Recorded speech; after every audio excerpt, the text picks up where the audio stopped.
আসসালামু আলাইকুম। শুনছেন সংবাদ শিরোনাম। ব্রাহ্মণবাড়িয়ায় বিডিআর কল্যাণ পরিষদের মানববন্ধন। এখন শুনবেন বিস্তারিত। চাকরিচ্যুত ব্যক্তিদের চাকরিতে পুনর্বহাল ও নিরীহ কারাবন্দী বিডিআর, বর্তমান বিজিবি সদস্যদের মুক্তির দাবিতে ব্রাহ্মণবাড়িয়ায় মানববন্ধন হয়েছে। আজ 27শে নভেম্বর বুধবার সকালে ব্রাহ্মণবাড়িয়া জেলা প্রশাসকের কার্যালয়ের সামনে বিডিআর কল্যাণ পরিষদ ব্রাহ্মণবাড়িয়া এর ব্যানারে এই মানববন্ধন করা হয়।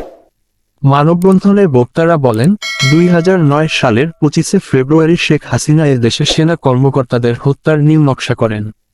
সেনা কর্মকর্তাদের খুন ও গুমের পরে দেশের হাজার হাজার নিরীহ বিডিআর সদস্যকে মিথ্যা মামলার মাধ্যমে সাজা দেওয়া হয়, যাদের মধ্যে এখনো অনেক বিডিআর জওয়ান বিনা বিচারে জেলখানায় মানবেতর জীবন যাপন করছেন।